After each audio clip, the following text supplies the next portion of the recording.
Hello from the 25th Annual Derby City Classic. I am surrounded by the most enthusiastic pool fans in the world. Am I right? They are ready to have some fun, and boy, we are going to have some fun. Behind me, we have several hundred players competing in banks, 1 pocket, and 9 ball. In front of me, the beautiful diamond 5 by 10 foot. We call it the Bigfoot table. And ladies and gentlemen, this is the Diamond Bigfoot 10 Ball Challenge. 16 of the greatest players on the planet, all facing off in single elimination action to be the champion. This is the match that everybody has waited for. And are you guys ready for some great pool? They're ready, and hopefully you are as well. Let's meet the players. First up, World 9-Ball Champion. He's back-to-back all-round Derby champion. He's won every event at the Derby but this one. He's sponsored by Diamond, Tom, and Triple 60 from Moscow, Russia. But now a proud American. Let's hear it for the Ghost, FEDOR GORST. And his opponent is a U.S. Open champion, Hanoi Open champion, 9-time Turning Stone champion, and 8-time Moscone Cup for Team Europe. Also, 3-time winner of this very event. Sponsored by Aramis, Simonis, Kamui, and Rasson Billiards from Glasgow, Scotland. Make some noise for the Eagle Eye, Jayson Shaw. They're lagging for the break, and our referee is Ricky Bryant, sending it up to the skybox. Mark Wilson. Next up here at the 10-ball event, we have a match that hardly needs any commentary. You have 2 certain future Hall of Famers on the floor, and up here with me, I have a Hall of Famer, Jeremy Jones. Welcome aboard, Jeremy. Well, thank you, Mark, and what a match we have set in front of us here.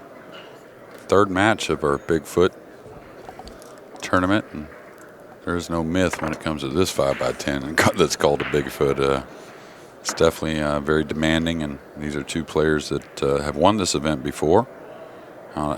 You could tell us how many times Jayson's won it, but 3 times. And Federer's won it once, is that right? Or did he run her up? He ran her up one year, that's right. At a very young age, this by the way. This is the only event here he's never won. Yeah, that's right. I think he was 16 when he was runner-up or something like that. I remember him in the black slacks and the white shirt every day. In 17. 17, I think the first maybe, year. yeah. I think it was his 2nd year. Okay.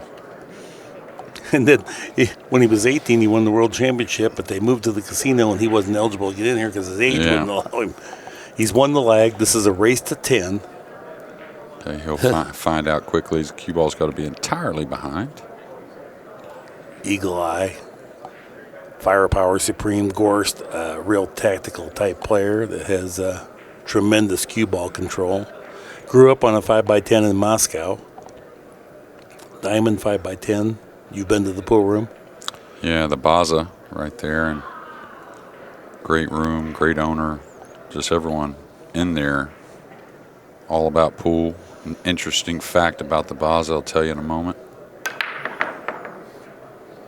There you go. We talked about the break a little bit while they were warming up and how he's gone to the dead center of the table. Now the one drawback is the one will end up a little more in the center of that end rail versus towards one of the corner pockets, but still making a ball and getting settled in with a shot of some sort has got to be a good feeling.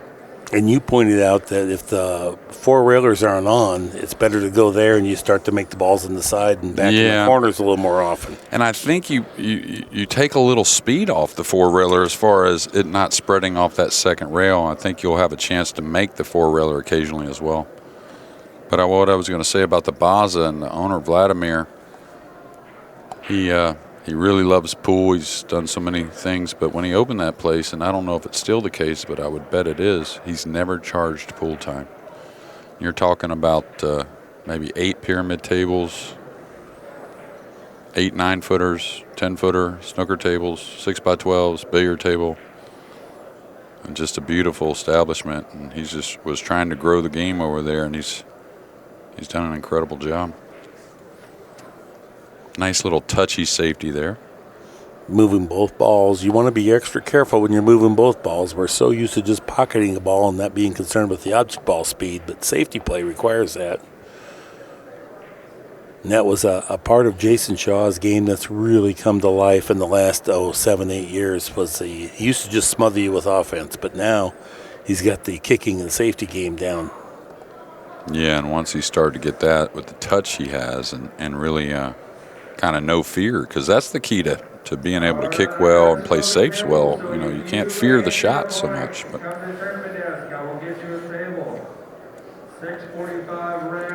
one of the years that Jayson won this on the 5x10, he literally made it look like a Valley bar table. I've never seen it before or since.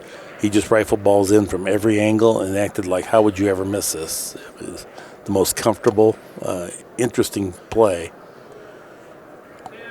Well, I talked about him earlier in a match and talked about what he did at the Moscone. In my mind, he was the most solid player in the event. I was wondering if he may just be where he has to shoot that bank because it's sitting right in front of him.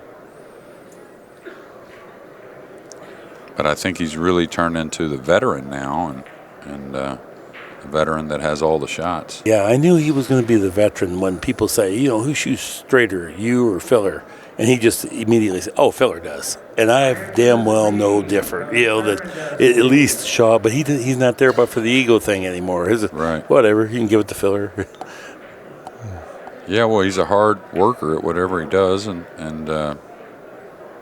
you know, whether that be he had a little more ego before or maybe he works harder now, I don't know, but he's there to win for sure. Now, when he was young, you know, drinking, and sometimes there'd be a little physical altercation, which he wasn't afraid of. Now he got married, he got a kid, he's become far more mature. His game is much more well-rounded. Yeah, it always scared me when you saw a lefty that drug the cue around like that when they chalk the cue, or even a righty as well. But yeah. Pool's just an amazing game. That opening shot you were talking about, that safety from FEDOR. You know, there is no sport in the world that you cannot prepare for shots. I mean, you can't practice them all is what I'm saying. There's no sport that you just can't cover all the bases. So you got to go off a lot of feel and kind of what makes sense. And a little awkward to go forward here. I didn't think it was, but looks like he's just going to hold it.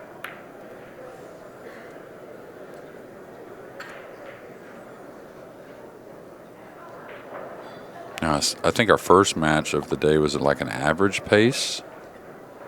And our second match was really, really up-tempo overall, just a lot of runouts. But I think this one's going to be something kind of in between.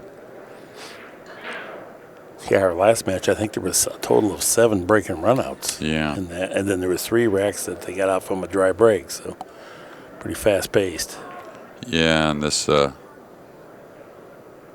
know, they had one safety exchange really of 3 or 4 shots in one game, but overall there wasn't many safeties. All right, funny little shot here, unless he can really hold the cue ball, which he's one of the best at, taking an angle and really killing it. That happens sometimes, though, the overcut. Use the rail a little bit. Now, from my vantage point, this looks tough, but I can tell by his body language he's totally comfortable playing this in the side, so it's probably easier from down there. Maybe he has to hit it. I'm sorry, Mark. Just a hair easier than he would like, maybe? Yeah. Yeah, no problem for him.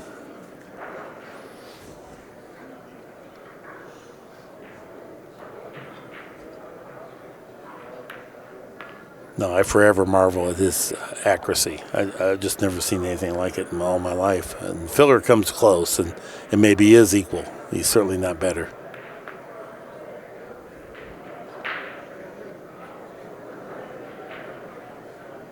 All right, Shaw with a cleaning up after a cross-corner bank that went a little wide for FEDOR. Can't blame FEDOR shooting at that one. It was a little awkward, I think, the safety. He is the bank pool champion, right? So if he feels it's the right shot to play, and, you know, just because you play safe against Shaw doesn't mean you're exempt from him getting some type of a position that you can't play from. So safety doesn't win games here. It just is designed to get you back to the table.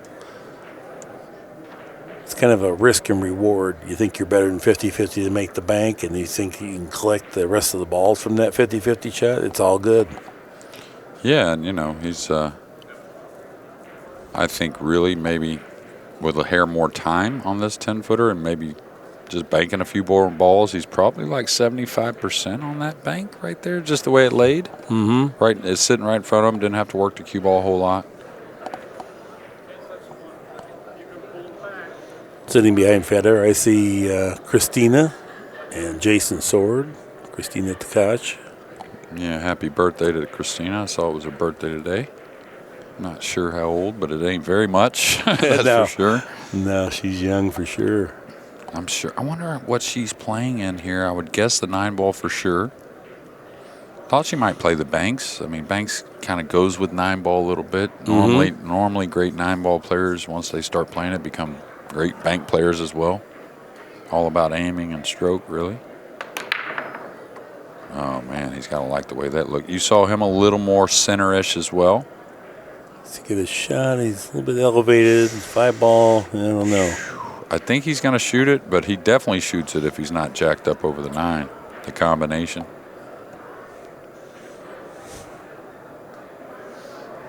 Because he can cue down that little kill stroke, not have to really work the cue ball. Now that little kill stroke being elevated, very difficult. He's looking to see if it goes. If it does, I mean, he could take a long shot on the 2, I think. Yeah, he only has a part of a pocket. I don't think he has a full pocket. Well, he's going the combo then. Still won't be a heavy stroke, though. Try to open the pocket up a little bit. Good shot. Good shot. He made that look so natural, jacked up. Well, the good thing is, you know, these players, much different than amateurs as a whole, they aim with their stance from behind the ball, you know. So once they get locked in, they don't change much. And I think it really helps you deliver a better stroke because you're not, you know, you're not questioning or anything. Now, Jayson, I love, he's a very unique one. He'll get his stance. He'll come down about halfway, and then he checks it. Oh, he went down a little further there, but he used to do this every shot. And he kind of checks that it looks the same as what he felt up top. Yeah. And then he settles into the stance and finishes. This could hurt. Ooh. And for clarity's sake, Jeremy's saying that he aims it while he's standing. Then when he gets halfway down to the cue ball, he double checks it. Exactly. Then when he gets at the cue ball, he triple checks it. And then it's go time. Yeah, that's right. And then it's just one focus, really, just kind of be an athlete and deliver the stroke. And here he's going to try and just knock this in as light as he can, getting past the 8 for maybe a bank on the 4. Oh, he miscued. Yeah, it sounded like a miscue. No, he didn't. He miscued. Yeah, he jacked up, and it's all ball fouls. He was being conscientious. And okay, pretty good windfall here for Gorst to come to the table with nice open look here.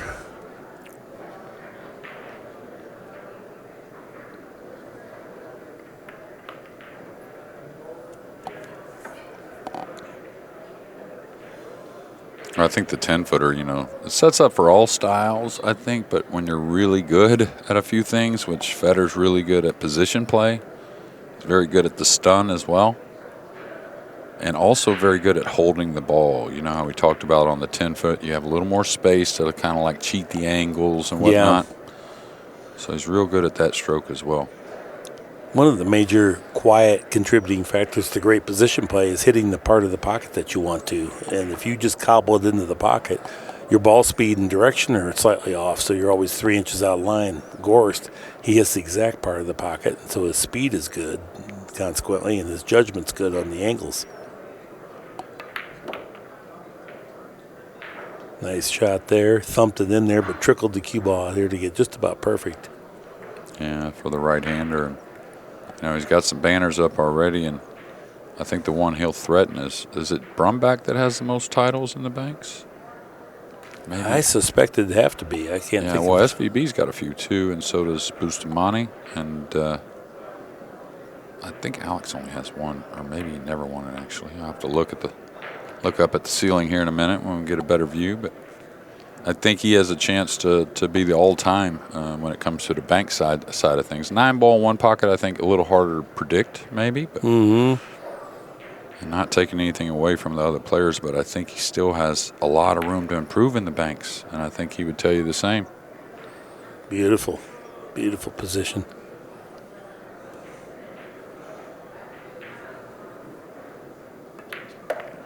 One now, so scorer. Race to 10, no jump cues. You can only jump with your playing cue, can't jump with your break cue. 10 ball does not win on the break. There is not a call shot. If you play a two-way shot and make a secondary ball, that's fine. You continue, no problem. Most of us all appreciate that rather than the call shot technicality. Yeah, the call shot just didn't ever make sense to me in rotation games. That we always go back to playing straight pool after ESPN said we got to have fast action, luck, fireworks. People don't have a long attention span, and then we always are making these rules: call shot and rack the 9 on the spot and push out the break. All these things that slow it down. These kind of contrary. One time I was here and I was complaining about the fact that we didn't have a slow-mo instant replay, and the ESPN official said, "Mark, you're not going to get big-time sponsors to have the budget to do this with your demographic. You have an old demographic." And I looked out in the crowd, and by golly, we all grew old together. So we've got to get kids back into this, like Gorst. He brings the kid following. Oh, my. You won't see that very often, once a year maybe from a player like this, or less maybe. But so early in this match, the break a little off as well. Now the 2 and the 10 are tangled up on the Accu-Rack down here by Outsville. He's trying to notify the referee just to verify and FEDOR that the 2 does play by the 10. Right, just in case there's some kind of a question after Ricky gets done removing the rack. Ricky Bryan, our official, I'm sure he's shaky and wishes he didn't have to do this right now. Iffy spot. Yeah, he's just got to move the rack now. Forward, there you go.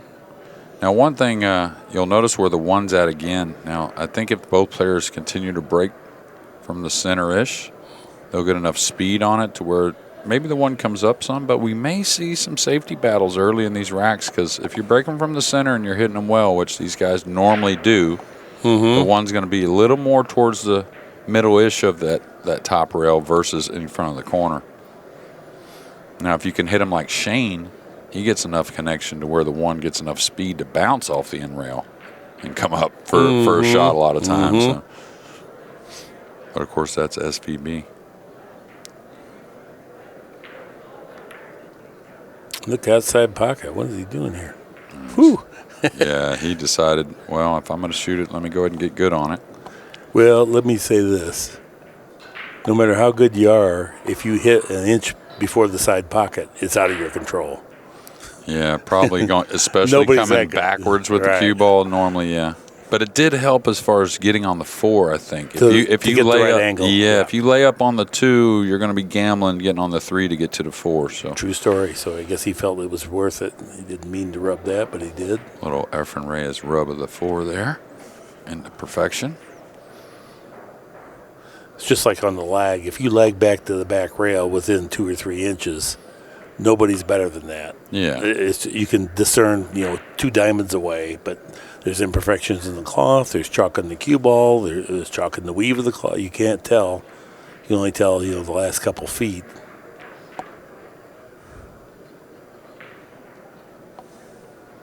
Okay, so certainly something that will change, but it looks like the first 3 games are going to go to the non-breaker in this match.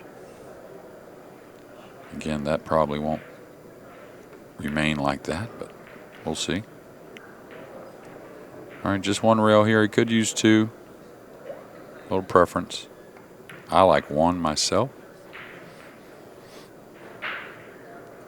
Boy, his speed looks just spot on here.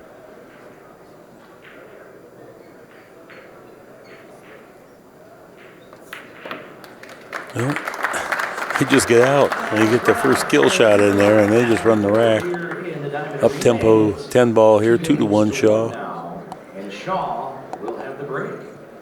Last year was a bit of an exception the way that some of the scheduling went with the event here, and late hours, and of course some of that had to do with the tighter pockets we played with last year. Not so much in the Bigfoot, but the main events. And I wonder if the players are thinking a little differently condition-wise. There's probably, 30, 40 guys that really think they have a shot at the all-around maybe. Like a legitimate, if they have a good start in the bank, to get a little motivation moving forward. And I just wonder if they're doing anything different than they did last year. Anticipate maybe some long days. Yeah, fitness will definitely come into play this week because you play so much pool. And as soon as you start to cut corners, your body gets tired. Now you don't do the eye pattern right, consistent. And as soon as you slough off just a smidgen, your game will plummet in just, minutes. Well, yeah, and, the 9-ball's a race to 9, but overall they're pretty short races in the main events. And if you mess up a little bit starting out because your wit isn't about you or whatever, I mean, that could cause you a loss for sure. 6 and 7. 6 found the side. There's that 1 in the middle, but it's going to get up enough for the cut. So anticipate some of these cuts if these guys continue to break from the middle. But you could see the spreads are nice.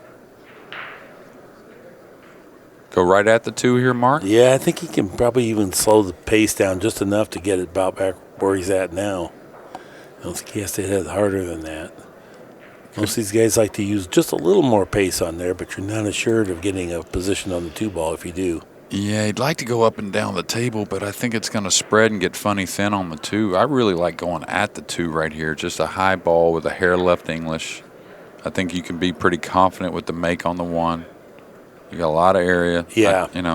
And what Jeremy's saying is by going just a little stronger than just trickling it back up to the center, you get a little more accuracy on the 1. So by going at the 2, even if you get below the 2, you can still defend yourself from down there, and sometimes you can make it down in the far corner. Yeah, kind of develop. You see what he's doing now. Yeah. He realizes that he's liable to tick it one way or the other. Or go right behind it. There's no snooker. And this is the main part, the make of the 1. That's the real emphasis, right? Look at it. He ticked it just like, right where he said it was going to go. That's good, accurate ball pocketing when you hit their mark down the table on the second cushion. Yeah, and that's where you got to be a little bit of that coach and caddy, right? Before you get down and say, hey, what makes sense here? Can't get snookered, can't scratch, making the 1-ball much more favorable to pocket. But that's kind of what we alluded to. I think the guys just got it all going on right now between the ears and of course, execution. It looks like he can float this with a high right and hit the 3 a little thicker, I think anyways. Maybe he has to stun.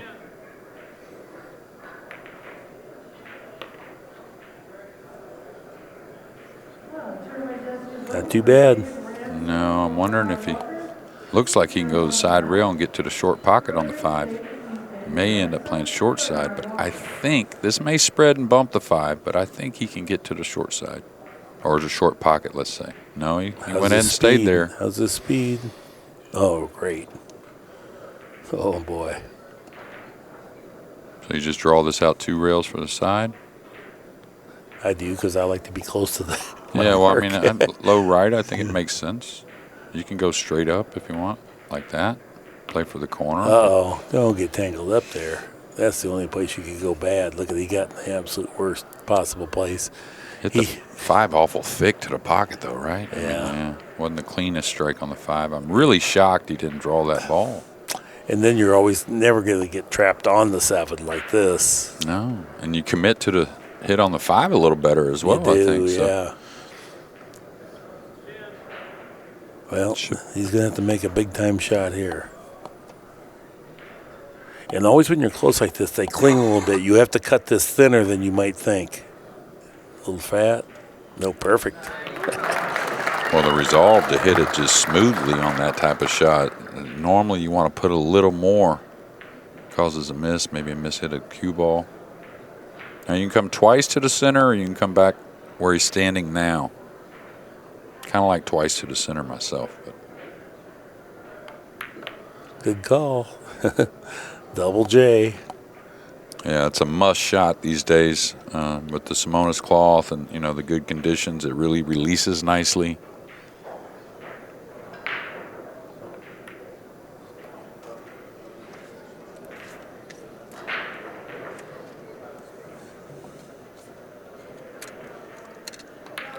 All right, first breaking run out of the set goes to Jayson Shaw. High quality one at that. He only got a little bit out of line one time, but recovered with a nice position play. Yeah, high quality out there. I mean, just that first shot, again, getting a little funny on the 3, got a little of the 4. But no panic, right? We talked about that earlier. It doesn't seem like he's stressing, right? He's just kind of making a decision, shooting the shot, turning the page, doing it again.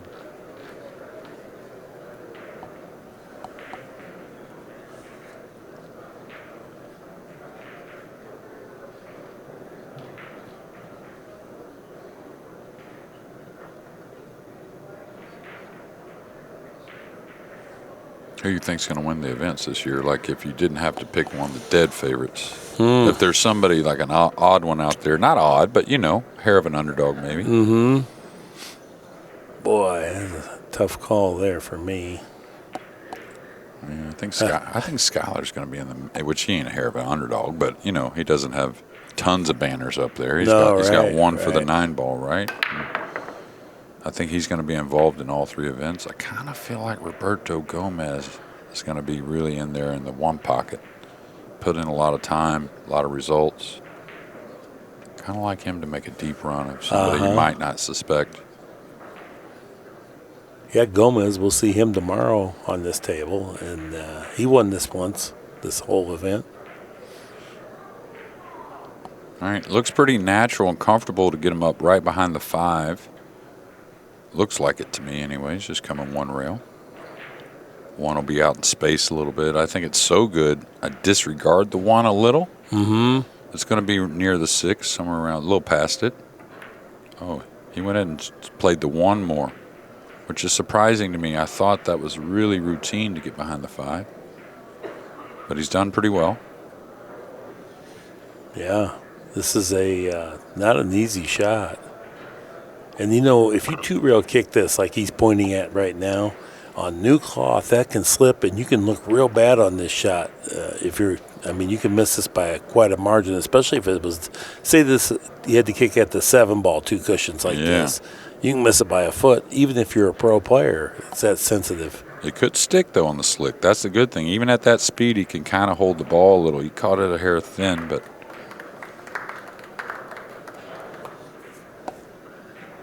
So a little pressure on Federer here early, seeing a very solid Jayson Shaw, and down 3-1.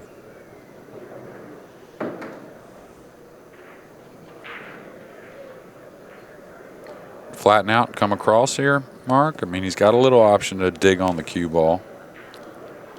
Probably just 1 rail cross between the 7 and 2-ish. Doesn't it play a little bit easier when you can roll rather than have to stun it back up out of there? Yeah, but sometimes absolutely. It comes down to how you feel, too. Yeah.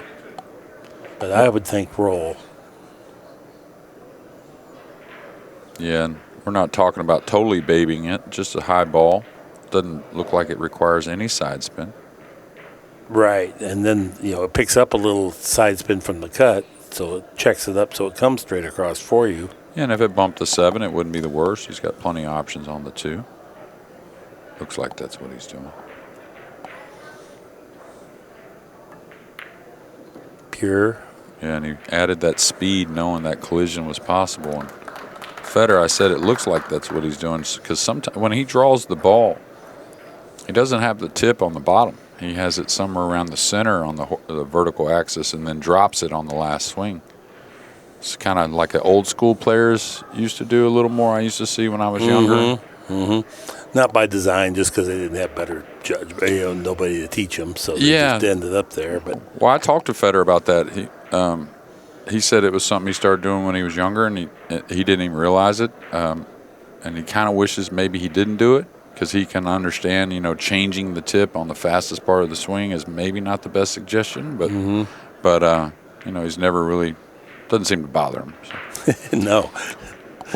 Well, I think you can get away with it on the vertical axis, but when you're on the horizontal axis, I think it causes problems if you're like center, and you go out to the left on the last swing, because the backhand kind of changes a little bit, right? But unless you're boosting money, and then you can do miraculous things like that. Yeah. Bizarre, but that's the aberration, not the rule. And again, he started doing that at a young age, like Rob says. They're exactly the same. So yeah, Rob, he's more extreme than probably anybody on that. Yeah, they cue left, and then they take the cue outward like a Jim Furyk golf swing, and then they reroute it to the position they want. But that shows you how much talent they have as well. All right, a little off angle here. Got to roll forward. Gorst is now 23 years old, but he's been playing this event since he's 16, so I'm used to seeing him here. I don't think of him as a 23-year-old. Man, does he want to play this on the side? Is he drawing back on top of the 8? No, I think he's okay? Corner, okay. Yeah, I don't think you want to jam this in there. No. Well, he's close enough to it. You wouldn't have to hit it real hard to draw True. it, but you still wouldn't want to miss that with this corner available. Right, and I think the corner gives him another 15% margin of error if he goes down there. It's not more difficult. He's going to fall behind this a little bit. The 9 doesn't pass the 10. So I don't know if he can pinch draw this or if he has to run 3 rails. Well, from my angle, it looks like he needs to go 3 rails because otherwise it's psychologically damaging because you're always trailing away from your position, where if you go 3 rails, you're always coming into. So it plays more comfortably. Yeah. How's the speed? Looks It's perfect. Yeah, really aggressive. Look at that line. Look at that, right at the 9. Now he's got 2 stop shots in front of him.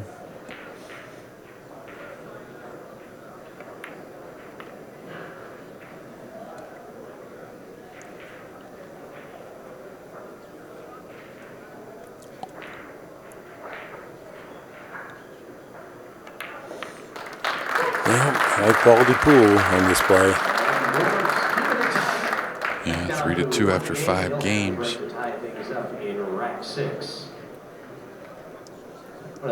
Do you play carbon fiber shaft? I do. Jeremy? Q-Tech. It's energy. I love it. It's absolutely built for me, though. I mean, like, if I'm playing really well, when I was playing really well, I felt like I was making a lot of the same strokes. Like I said earlier, I changed things with tip position a little and angle on the cue and whatnot, and hopefully play position to where I can make a lot of similar strokes if you're playing well. That's the key, right?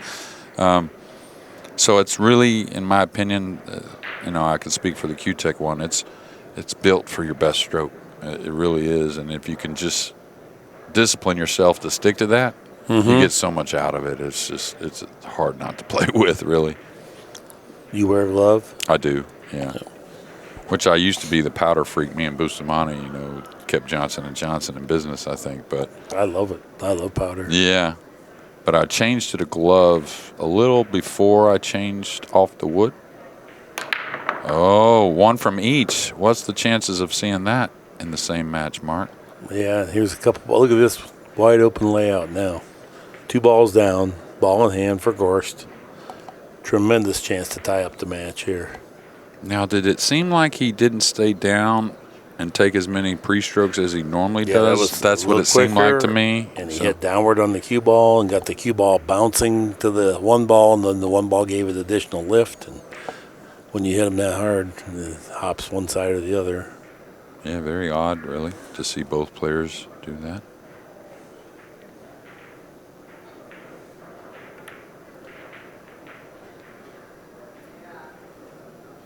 Well, all great players, one thing that makes them great is being efficient. And this guy, maybe, you can label him that word as much as any player, probably more than most, and maybe the most in our game today.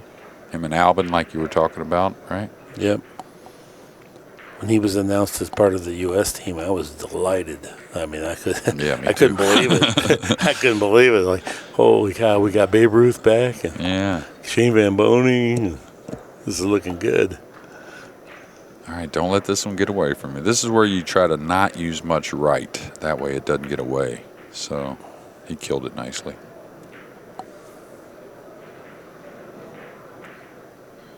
Just rolling forward here, Mark? Yeah, I don't think he's going to stun it. But what your point was, don't use much right and even let it get away. Just take the little bit longer shot. These guys are so good that trying to get perfect, but there's a difference between perfect position and proper position. This is proper position. We all like to get perfect, but this wasn't the time to play for it. And he, just glides it in effortlessly, no problem. They'll take the distance as long as they're on angle. Yeah, and it's, it's a lot of not what you want to do, right? It's what needs done is much more of what you look at. And the one thing about that is you can't let it start babying the ball, right? So there's nothing wrong with a cinch decision. You just don't want to make cinch strokes. That's all. Yeah. Yeah, John Schmidt told me when he was breaking Mosconi's record shooting for it, he got to about 480 and he could see Mosconi at the 526 out in front of him. He could just see it because he thought about it so much. He said he just started making stop shots and he ended up getting 490, thinking, now I'll never get back this far ever again. And I just dogged it. Yeah. And then later on he did, but he told me the first time the pressure was immense. Yeah, it's just like winning itself, you know. So that's why your routine and everything just means so much. It ain't always going to be perfect, but all right, fell a little short. He's got to draw this across. And a 10-footer, this is another example of the difference in the 9 and the 10, just this angle right here. Much more demanding, in my opinion. So you can see the tip up a little bit, right? Yeah. Up, and then he drops it on the last stroke, even with the right. But he's cueing the right. He just doesn't have the bottom end of the tip, you know, down on the ball. Great shot.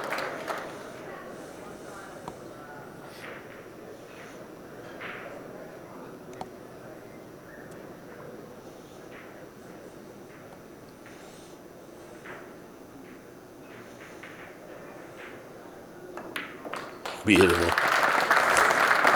I love watching this. To see the evolution of the sport from the days back when I began, to see the growth in terms of the professionalism, the fitness level, the performance, the mental toughness, all the different things on display here, and it's definitely evolved to now it's just elite, super high level, what we're seeing here. You have to dedicate every molecule of your body to this for years. It's not something you just wake up or just practice up a little bit and be good. You have to be thinking about going to bed and waking up to look like this. Truly, I could drive all the way over here, watch this one match, and have to drive home and be happy to see this. Well, you know, and another thing we talked about is not only the quality, but the quantity of how many players, just because, it's, you know, we talked about Filler, right? He won the 2019 U.S. Open and then the World Championships. So it's been a little bit, but that tells you how deep the fields are. FEDOR GORST, 2018 World 9-Ball, hasn't won it again, hasn't won a U.S. Open yet. Jayson Shaw, it's been a little minute since that U.S. Open. So, you know, you can go through all that training, and there's so many great players you can still get beat. All right. Expect this to be a lot better. Not square. Yeah. 2-ball found in the corner or side. And just like you said, the 1-ball center of the end rail. We got Alan Oliver tuned in there from St. Louis. Alan, I talked to Durbin about your cue. Told him you didn't have years to wait. He agreed. All right. Couple little things he can do here. What do you like, Mark? I mean, of course, he could cut the 1. It's not the absolute worst, and if Filler was shooting it, you would bet it's going in. He could play the cue ball behind the 9. If it's natural, that's the shot. He could play the 1 behind the 9, cue ball behind the 8. Oh, he caught the kiss. That's why I didn't know if it was natural or not to try and go behind that 9 or not. And now A turnover of the table here, even though it's not a great offensive shot, but Shaw has a chance to do some damage from here. yeah, I think he can be aggressive. I like this shot. Going for the 9 and the 6 and oh boy. Oof. Now he's got that 2-rail kick, and it will produce some separation if you hit it, but hitting it on this slick new cloth is not going to be a bargain. And it looks like the 6 may have him just a little bit too. Yeah, I think he's got to swerve it a hair. Oh boy, that makes it triple tough. And we're playing all ball fouls. So he's jacked up, kicking to the short cushion, the top cushion, some kind of 2 or 3 rails there. He's jacked up over the 9. So I think he's got to swerve this just a touch. Not much. And maybe not at all, but. See, I was thinking he was trying to get down to and come behind the 10, around the 10. Yeah, I think so. Okay. I don't know if that Requires a swerve or not? Right. Yeah, if it does. may not. It may not. So Hopefully not, because it's hard this way and it's super hard swerving. He's trying to bleed the cue ball off the 1 near the 9 and 6. Nice hit. That was solid impact. Even Shaw taps the table, acknowledging that was a nice hit.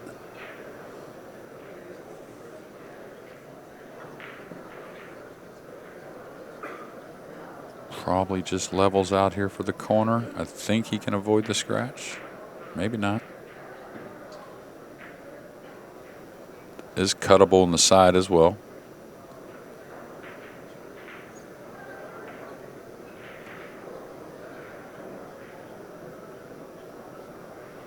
.30-second shot clock, so I'm sure he's taking his extension.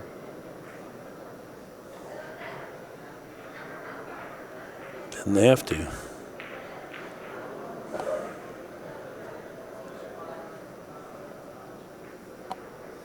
That was not an easy ball to get. Rattled it, didn't fall.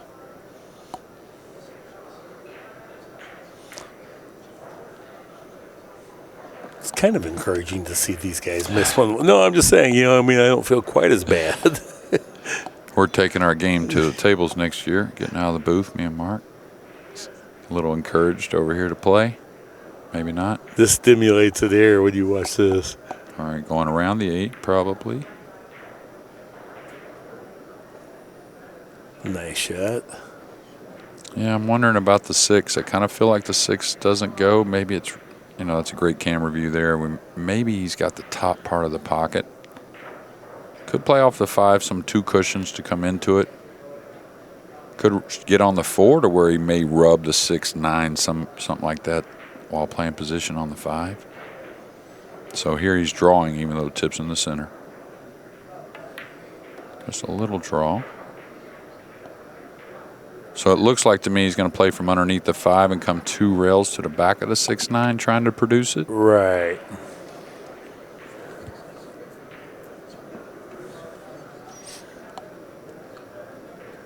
So here he wants to stay away from the center of the table and get the 2 where he can wrap the corner and come around, come into the 6 and the 9.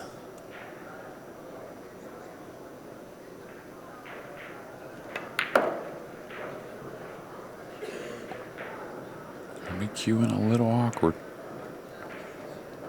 Now here, when you're opening the balls, and of course you're not opening them much because they're already a little open, but don't feel like you're coming in here with a ton of speed. It's kind of like 3 cushion billiards, like bump it a foot away kind of speed when you're coming in. That's what you want to feel. A lot of things hard to go wrong, and you're not going to scratch off the back of the 9, something like that. Right. And really, you don't miss as much that way as well. No, because you're using a little bit less speed. But right. The other part of it is that you can still do something as long as you don't miss. He got into this one a little too deep, I think. Yeah. But he can still defend himself because he didn't miss the ball. He's kind of looking. What can I do here? If he goes high inside, the 9 may help him get the direction on that if he was cutting it in the corner, but it doesn't look like he wants to cut it in the corner. Yeah, I think he's fooling himself here. Looking like he's trying to pinch behind the 9, hitting a full 6-ish, but I don't think that's going to work really. Right, you're not gonna hide the 6 if you do that. Yeah, this is the better shot. Just leave him long, doubled up on the 6. Oh, he's playing the bank. I thought he was just shaving it, right, and going down to the end rail and leaving him on a 6-9 combination that was pretty ugly. Maybe forcing a safety.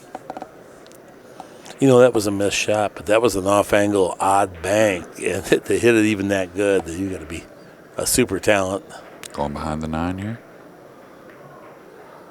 I think he hit it good. He didn't hit it good.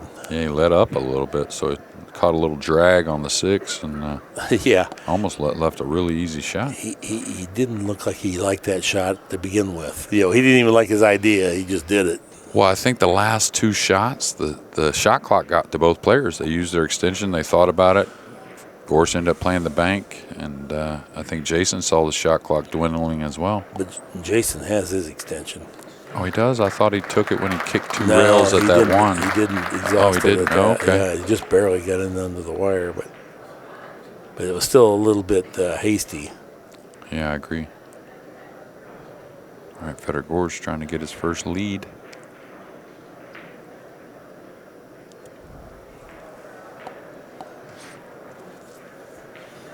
New felt, don't need a whole lot of right English here.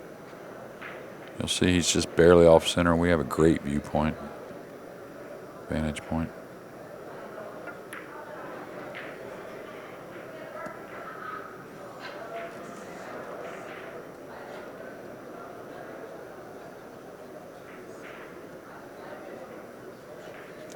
So much happening in pool, good things happening in pool these days. And I think a lot of that growth you're talking about is because of the fans. The fans have wanted this so much for pool. Now that things are coming, they want to support it. Oh, it's tremendous. It was just like I try to do what I can to try to make it better. Yeah. I still love pool. That's what, isn't it heartwarming, all the people that are here? Look at this crowd. Oh, yeah. The first weekend, Derby City. You'd think it's the final weekend. Every seat up above. Okay, another one you got to learn to get the draw on it, but not get to the second rail maybe here. So just kind of pull it one rail out into space.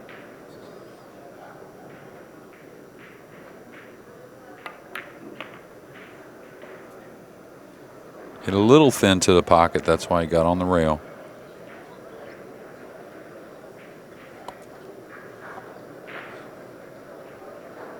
And he knows no hanger here, Mark.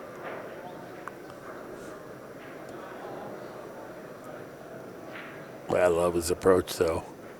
And no matter who you are, this is still a missable shot. It happens some of the time, but these guys knock them in there pretty regular from this range.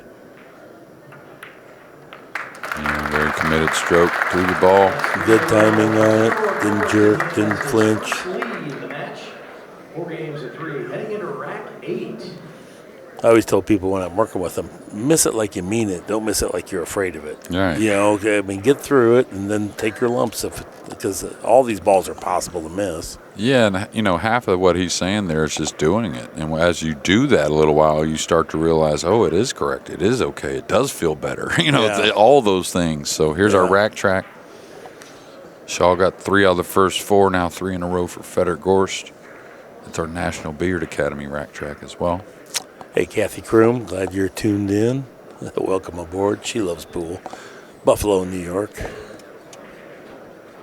Well, they got a big one coming up. I don't know if they play tomorrow or Sunday, but them and the Chiefs at it again. Brett Garson, if you're out there. Brett, I don't know if you know him from Q-Tech, but he's a huge Bills fan. He's from Buffalo. I know he's probably stressing it out, but can't wait to watch that game. He's probably watching the pool as well. All right. He's got the 1 down. The 2, look at the 2's going to dress up. Oh, my. If he gets up over Jayson loves this. Hey, we might get to see the topspin. Yeah, I'm wondering how he's going to shoot it here. I really That's what I'm saying, super high. Yeah, if he doesn't have too much cut. Could draw maybe, elevating, and draw into the 10. There's a lot of scratches. Can't you warp it with, the high ball, yeah. I like that for sure. Then you can level off on it. The only problem with it, if he's got a little more cut, if you look at this overhead and he happens to hit it a hair thin, it could really get away. No, exactly. The good news you have going for it, he might just be rolling. No, he's drawing. Watch out for the double ticky scratch here. Oh, he hit it too thin. And what I was thinking is if he got into the 10, it went back to the rail, into the 3, and then maybe scratches. But I got to tell you about my friend back home, the Bills fan up in the Quad Cities. So it's, a terrible winter. But for all Bills games, he takes his TV outside and sits through the game outdoors. Just to get the effect, huh? Uh-huh. Jerry Peru. Yeah, he loves it. He has his Buffalo Bills pool cue, his Buffalo Bills jersey, his Buffalo Bills underwear, his Buffalo Bills bedding. He's that type of guy. Well, there's places in the world that have extreme weather for odd reasons, and Buffalo is not odd reasons, but Buffalo's one of them. I mean, they just get more than everyone else up there, it seems like. That cold and the snow, and, of course, being right next to the lake. But. All right, nice shot. It looked like a simple shot. Nothing about it was really simple. No, and this is a kind of a treacherous one to try to play defense from. Yeah, I mean, I think he's going to dig on it and try and draw back towards the 7 at least.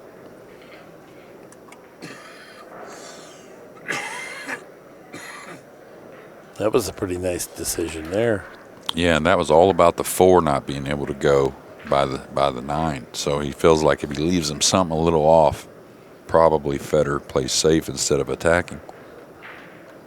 So many players attempt to do something even more than what was laying there easily.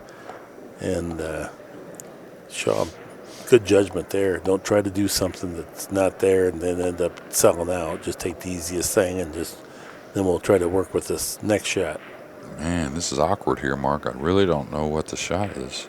Like, is he going to spin it with right, just try and get the 3 somewhere safe, cue ball back to the end rail? Oh, he's trying to come on the 5. He's using the 9, too, as a potential defender. Absolutely. So Shaw's going to earn another chance here at something a little bit better than just kicking. Would you shoot straight through this? That view we have on the monitor right now, the big monitor, just shoot straight through this and lay the cue ball on the rail and let the 3 ball just 2 rail between the 7-9? These guys can do it, but it's a lot tougher to do than just talking about it. But just yes, like that, yeah. Beautiful. And again, the 4 doesn't go, so if a little piece of the 3 comes out, not too much worry. Man, good shot there. Nice exchange going on here.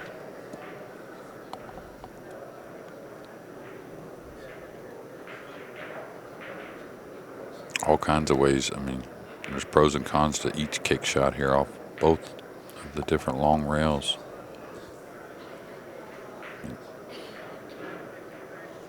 This one here, I mean, he would love some type of kick that gets him to where the cue ball follows through the 3 and continues downward.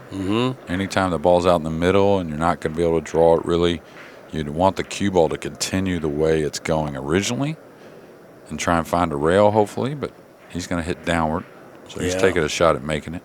I'm with you. I like the follow shot here and go a little thicker, but this is looks like it's going to leave something, but it wasn't a bad effort. No, really good, actually.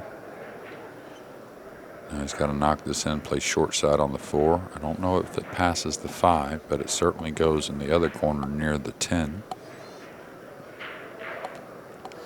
I think it does pass the 5, though. Yeah. If he gets real weird on it, might even be able to play it off the 5 if he had to.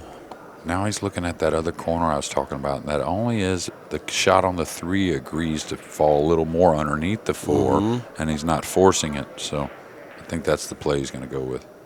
A little bit of right English, not much. Caught it a little heavy. Not bad. Yeah, I don't think he thought he could kill it that much. He'll just play the safety now. Well, he hit it heavy is part of where the kill came in there. Nice. Nice shot there. Pinned him up on the 7, took away the side cushions largely.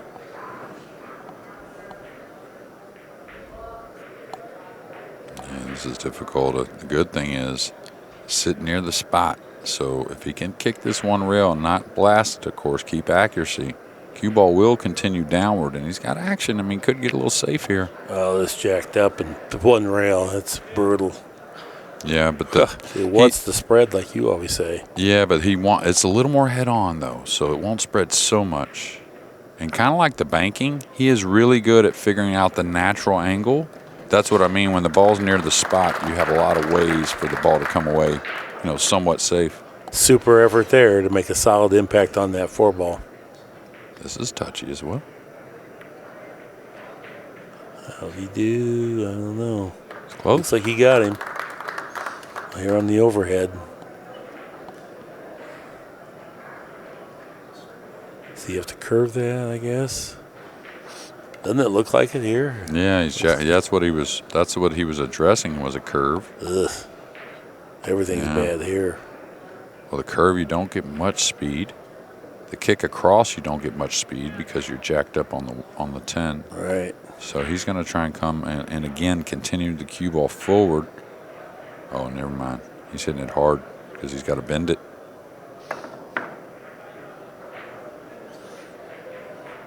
Nice play, Jayson Shaw. The earned ball in hand. Open layout. Well, that's one thing. His touch really helps a lot because, a lot of us, we get behind that ball, but he seems to always get it on that ball. Okay, he's got to pay attention here. 7 doesn't pass the 9, so he's got to play from underneath and get back to the 8, so there is some work. I remember when Eagle Eye first came here, he always had the super firepower. So if you played a safety on him, then maybe he'd try a safety back.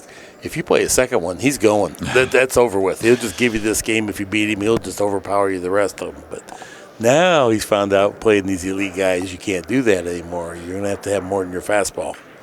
Yeah, and, winter break with these guys, too, which is a lot of what they play on the World 9-Ball Tour. And that little extra game here and there sometimes might turn into, 4 or 5 racks.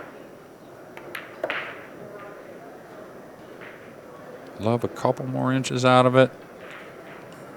Good thing about here, he doesn't have to dig if he doesn't want. He can just simply come across and take a little cut. Yeah. It's up to him. Preference. Smooth it home. Beauty. Really good. That never touched the side rail at all, I don't think. And see how he worked the cue ball forward. So now there's no issue whatsoever about getting on this 10. This is just automatic. This will be behind the back, 3-railer or 4-railer. 4-railer.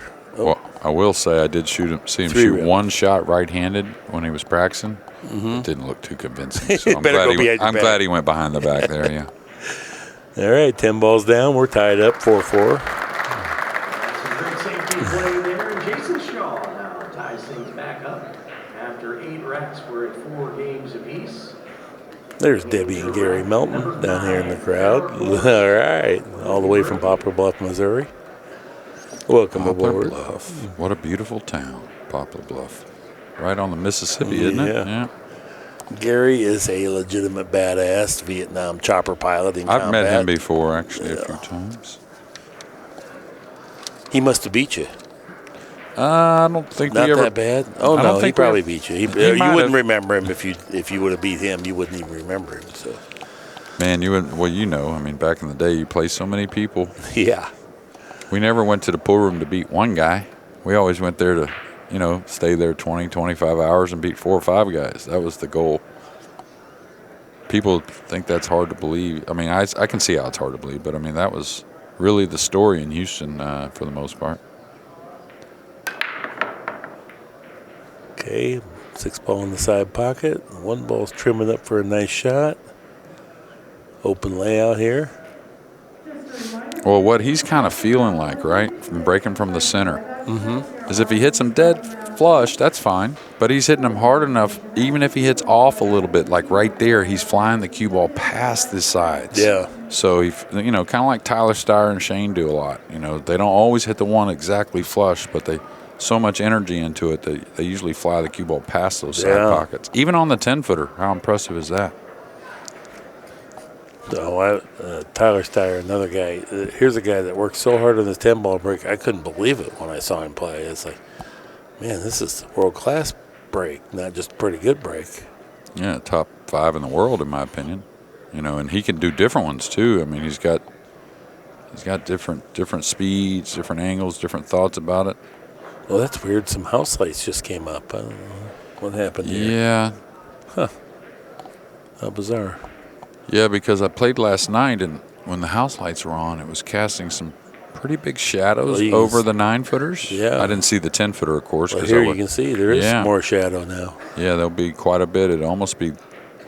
See, the difference is you can see the lighting we're using here at the 10-footer, right? They're all open, right? It's not blocked lighting, right? Yeah. Compared to the diamond lights over there, which will cast a bigger shadow with the overhead lights on. Okay, a little funny here. Can't go forward without dodging the 10, I think. I'm not sure he can hold the ball in that angle. Then you're slightly jacked up because of the 7. So this. Is he going into these balls? I think he's going into the 9. Okay. I guess the 5 passes the 10 then. No, he was trying to hold it. Yeah. He's going to have to work through this one, Mark. Well, Sometimes you can just play a stop shot, play the 5 off the 10, and pin the cue ball to the 9. If you have that angle, you don't have to expose yourself to back cutting this stretched.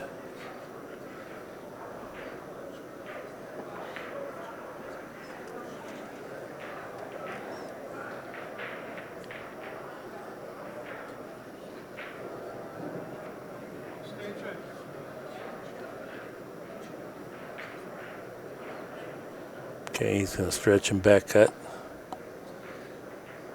And he's going to take another look at it. Now he's back to looking at playing the 5 off the 10. Not so much to make it, but just to preserve the cue ball on the 9. Now the house lights are off. Yeah, he's cutting it. Going for it. Scoring it nicely. Yeah, really good. Now the house lights are back on. So. Someone's leaning against the switch is what's going on. Okay, something. It doesn't seem to affect this table because of the brightness on the outer tables, though.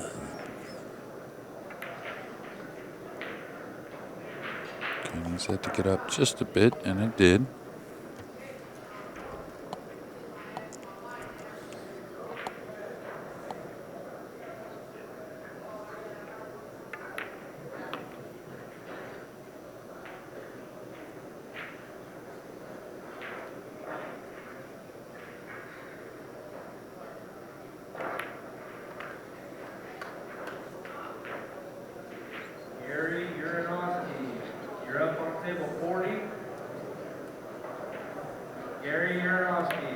All right. Well, first break and run out of the set. Is that right? No. Second one. Shaw had one. First one for Gorst. And the first break and run for FEDOR GORST. As the lead once again. This is a race to 10. Race to 10, 5 games to 4, heading into rack 10.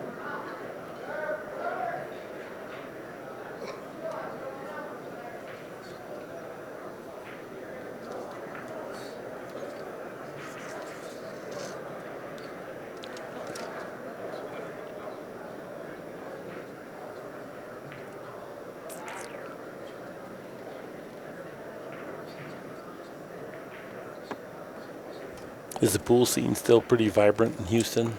You know, I live in the Dallas area the last probably 12, 13 years, but I was just there, and it seemed like it was really good, actually. I was just there for 4 days teaching, I think it was last week, and yeah, I mean, it's great, really. It doesn't have as many. Oh, he almost lost it on the other side of the table. Oh, it's going to turn out all right. Yeah. He's going to have a funny little stretch, maybe, even across the table on this 10-footer. But, yeah, you know, there used to be a lot more pool rooms in Houston. I mean, amazing how many there were before, I think it was the 2008 recession, when a lot of them really had trouble. And, you know, they were set up on kind of high-volume kind of places. And so they had big expense. And when that happened, that hurt a lot. But, you know, since that, I think the last several years, along with pool, it's picked up.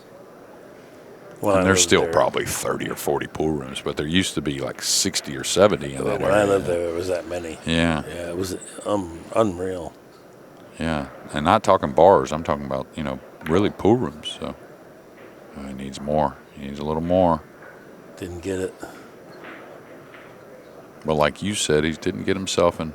Or you always say, didn't get himself in trouble, right? So he could defend.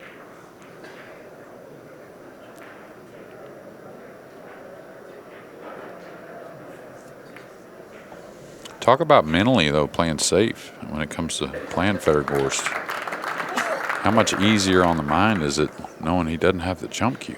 Oh, wow. Yeah. That's just got to be like a big stress reliever. Yeah. Take away one of his fangs.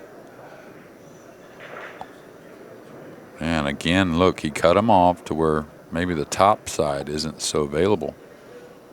I might look straight across. I know you got to hit down on the ball a little bit, but one rail cross between the 8-10 at the 2 isn't terrible. Yeah, this is an awkward hit here. Guess he's going 3 rails. That's the wrong line for 3 rails, I think. Yeah, it's long.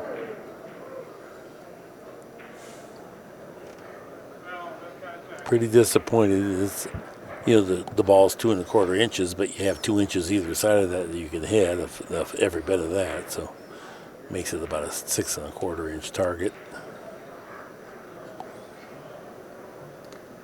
And ball in hand for Shaw to get us knotted at 5 apiece.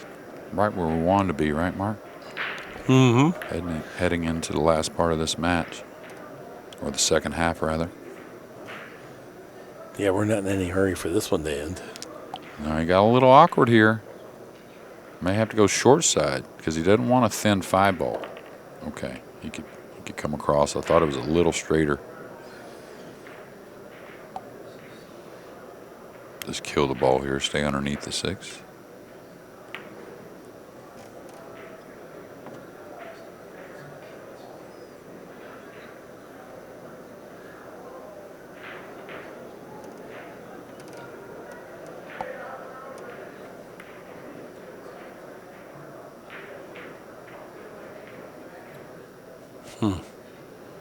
Seemed disappointed. I think he was wanting a little bit of an angle. Yeah, I don't know if the 8 passes the 9, and it does pass the 10, maybe. I don't know. It may not pass either. It's hard to tell. He's got to draw it right where he's standing and back over. Look at this pretty shot.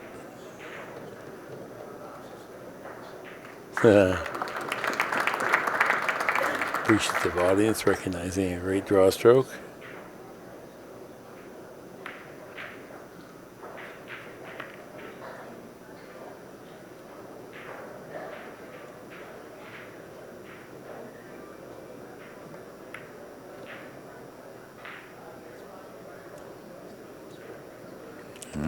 Routine 10 to get 5 apiece. FEDOR GORST to break after winning the lag.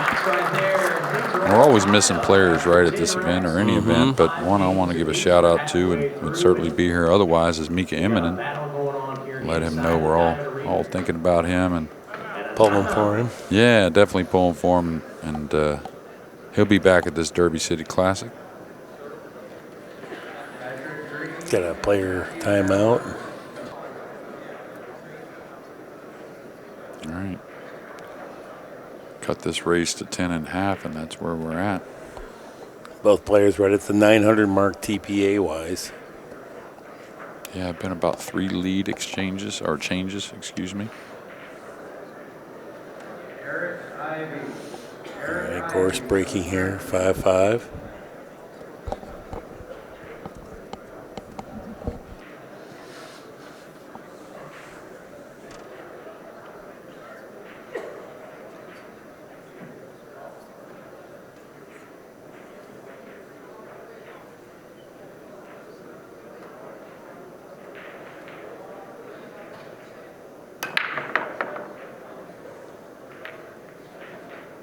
Two ball found the side pocket. Looks like he's going to have a shot.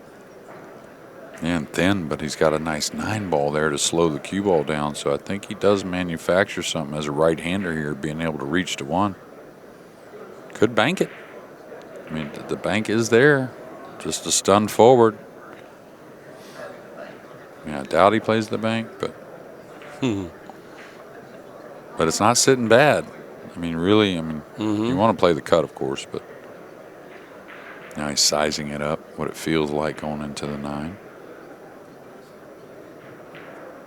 It's kind of awkward. He may go into the 9 and then the 9 actually go into the 3 ball a little bit. May get like a triple kiss here and then the 3 into the cue ball. We'll see. Oh, he played the bank. Had a big pocket. Didn't get it.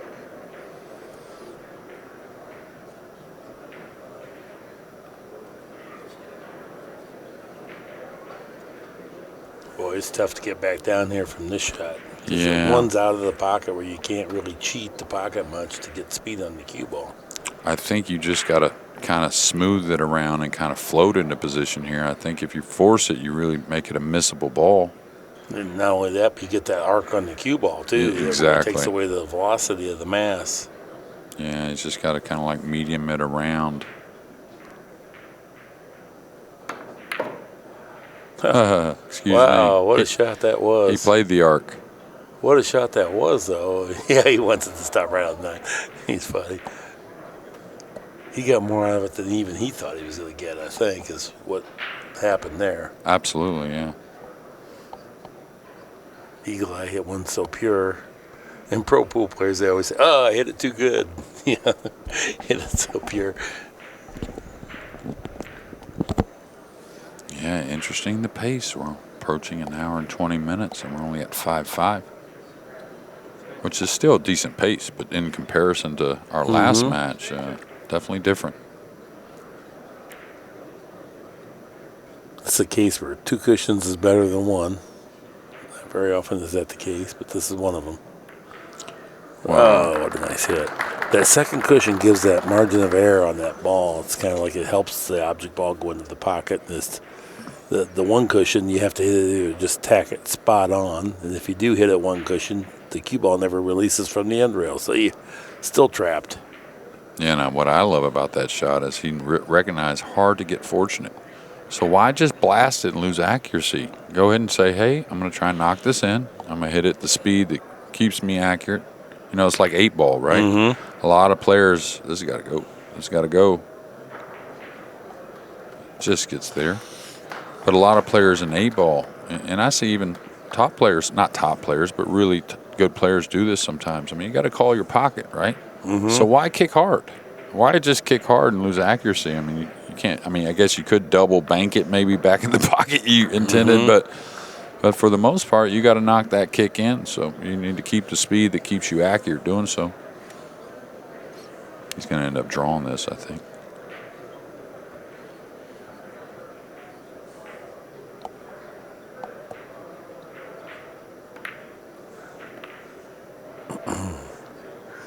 Nice shot there. He didn't try to overdo it. You may have to play from underneath here as well. I don't know if getting across for the 8 for the short corner is really the play. Economy of 2 cue ball travel there to pick up the right angle on the 8.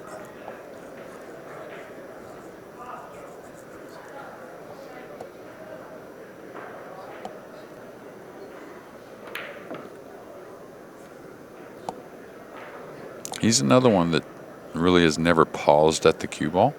One of the very few top guys. But it never gets too quick or anything usually. He's great, delivery and timing, but has been one that, again, that has never really had the pause at the cue ball. Very rare at this level. There was a good look at that triple visual thing on the way down.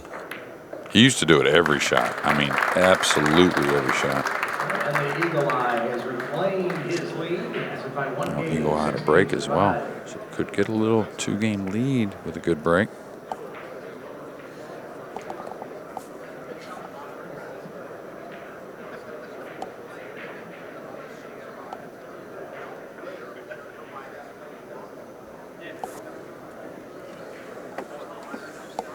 There's the rack track. Eagle Eye with 2 in a row here. Ladder stages.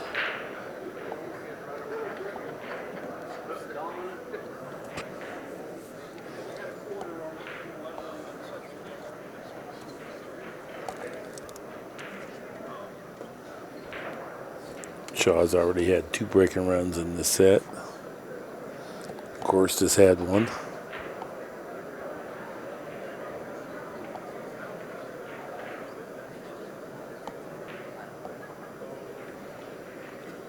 One more match coming up after this one. Then we'll have 4 tomorrow, beginning at 1 p.m.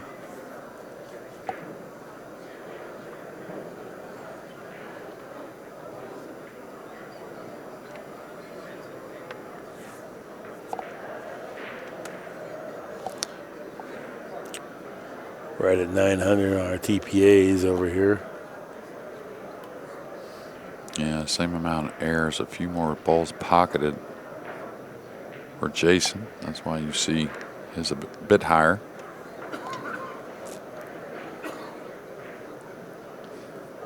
Next up on this table, we got Corey Duell versus Victor Zelensky. First match out of the chute tomorrow will be Max Eberle, Alex Pagulayan, followed by Conrad Yasheshin. And then we got Naoki Oi. 7 p.m. match tomorrow night. Shane Bamboni and Lee Van Corteza. And rounding out today will be Max Adams and Roberto Superman Gomez.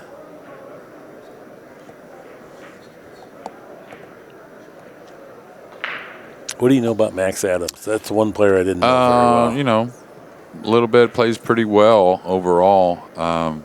Trying to play more events. He's played the U.S. Open the last few years, maybe 2 out of the last 3 years. Just trying to play more events, seems like. Super nice guy. He's going to be able to defend himself. Don't worry, Maxwell. Okay. It's just a matter of the break and whatnot, gets him some shots, and, of course, his opponent. The 10 ball's a diamond and a half, almost 2 diamonds away from the pocket. And Shaw's looking at playing a bank combo on the 10. And just stunning forward, I guess? I guess. I mean, you'd have to take care of the cue, but you can't just go naked. Okay, yeah. Oh, look at there. Oh, he'd be sickened by that. And he was trying to get the 2 below the 8. That's Yeah. what he was trying to do. He went over there and looked at it.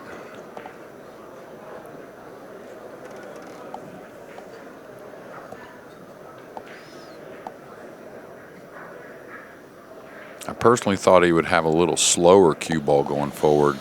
You know, just, you know, mainly play the 2. And, of course, not trying to use hindsight. My opinion, I thought I would see a cue ball just kind of stunning forward as much as he could. All right, little draw stroke here.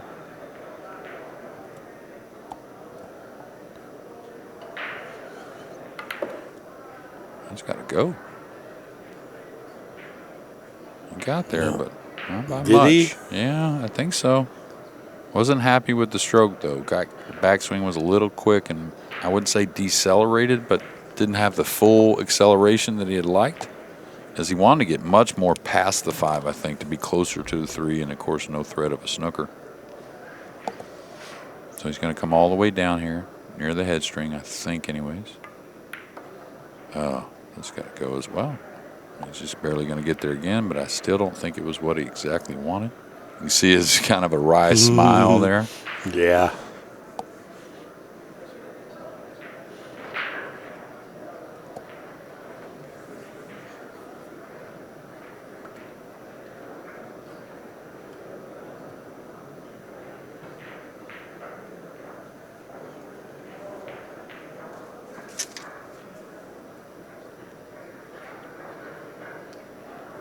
I like this, just 1 rail. Don't force the 2 rails. He's been short. He's just easy smiling. Kind of love this kid. For him to be able to stay in the country, I had to sign off. And it was, I thought I could just write a nice letter about what a great young man it is and the legalese and everything. Oh, we had to go through 3 weeks of every day working with lawyers. For the paperwork, people. huh? Oh, it was actually incredible how much work it was. Yeah, well. But he's worth it to me to have in the billiard community. I love having Gorst here. Well, the one thing about him is he appreciates it. You know, the pool and the stuff he's getting to do. And don't get me wrong, he's making himself a good living, and he deserves that as well. But he truly appreciates not only being here, but just being able to play professional pool. He really feels the love of the American people, too. I mean, he calls himself American, so that's pretty cool. This is going to get weird, too. He's just got that little funny angle because of the 10 ball. He's over the 9. Yeah, on a 10-footer, he's stretched. He's a tall guy for sure, but going forward, I think the 10, like you said, a little there, right? Yeah. He's going to have to stun by it. It is dangerous when you're jacked up like that. It's easy to get into it too much. Yeah, and then you could fall awkward by the 9 on the rail, cutting the 7. So there's a lot going on. This again, if you can stun without much left. Oh, he's going with that more of a high ball. Is he going to hit the 10? No, he stunned it. He was able. Okay. Boy. But he does the same thing there. You could see he was much higher, and he drops the tip just a little bit on the last stroke. Speed control finally back in line. There was about 4 or 5 consecutive shots there that. Every one of them was tenuous. Yeah, exactly. 23 years old. What an upside this guy has. My old partner, Danny DiLiberto, he said, man, how about these guys got to fade this for 30 years? You know? And I kind of see what he's saying. He's not backing off. He's going to get better.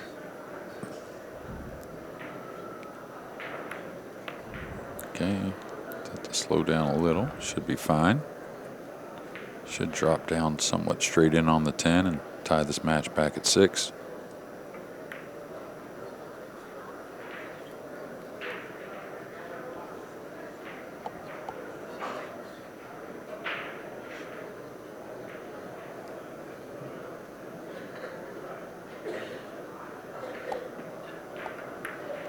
Quality out there. 6-6 it is.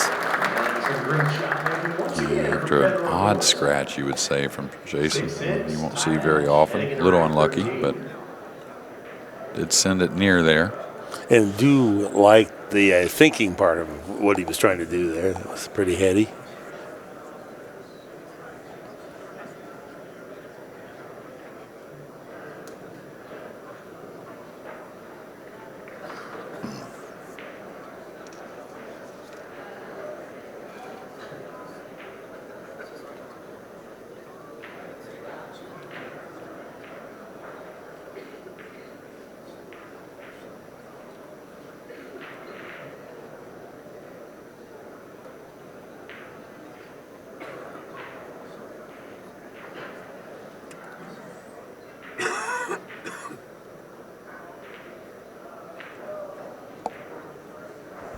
Looking through this plexiglass, the plexiglass has got a little dirt on it. I keep thinking, man, that table looks kind of dirty down there.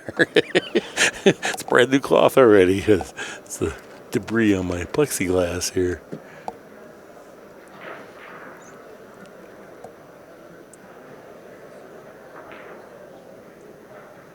We got the immaculate playing conditions here. Oh, how about that kiss? Well, I'll tell you what, I think I'm seeing something that he's trying to do on purpose here, and I'm not sure if it's correct, and we should get another look. We will. But Here see how it he's is. a hair off the right of center, his right, when he's addressing the cue ball, when he's setting the cue ball up. And I think he's coming across the left on purpose. I swear I think he does. He's done it over and over and over, where it looks like he's crossing it over, but ever so slightly. Mm-hmm. So he's not really hitting the left side of the one. The cue ball's just off to the right a little bit. He's hitting what would be, the top straight part of the one. Yeah. Does that make any sense? I think he's doing it on purpose. I really do. You know, there's guys, he'd do whatever amount of work it takes, but sometimes they negate their swing arc, if they have a little loop in their swing to the side, by aiming in such a way. Right. But there's other guys that do it with intent and purpose, and he's capable of either one, so I don't know. It'd be fun to interview him after the match and just find out, Well, early in the match, right, he got a kiss on the cue ball when it was coming back to have a nice shot on the one, and he kind of pointed the cue like, hey, that's where I'm trying to send the cue ball. Now I notice the last 3 times he's put the cue ball just a little right of center, maybe an inch and a half or so, and then I think he is trying to fly it with a little off hit on the one and fly it past the side. That way he's not on top of the one, right, as it comes more towards the center of the end rail. This previous ball, he missed the pocket. It went in the pocket, but he missed inside the pocket, and that's why the cue ball lodged up on the rail, because normally he's bounced off the rail, which now it really restricts his capacity to get on the 6. He's going to have to topspin, hit the right side of this, and have the speed right to get that cue ball 2 cushions inside the 6-10. Well, he's jacking up. It looks like he could roll by the 7 and play the 6 in the other corner, really, but what's he got here? I don't know. Not good? yeah, he's fine. He's fine? Yeah, he's got the side. Okay. He can cheat the angle a hair to hold for the 7. But you see what I'm saying? He could have rolled that in and went on this short side of the 6. It did go by the 10 pretty easily with the 7 near. Shouldn't be a problem.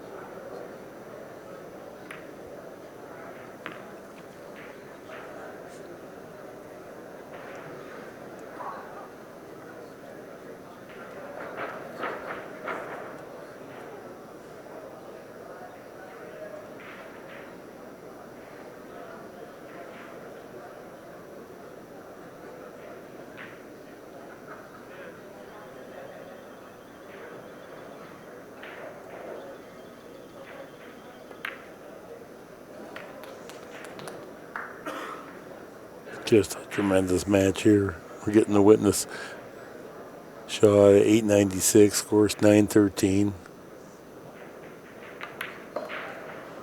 High quality breaking run out here.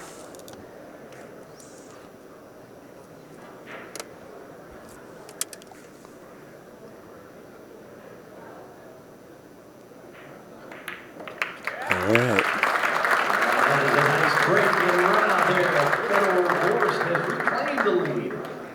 The pace of play hasn't been quite as up-tempo as the previous match, but it hasn't been the quality of play hasn't been less. You know, it's been just the circumstances where there's been some good safety and kicking exchanges in here. Well crafted, well executed. Very few missed balls. Yeah, and I think our last match is, kind of set us up to think no matter what comes next is going to be a little slower just because of how fast that one was, right?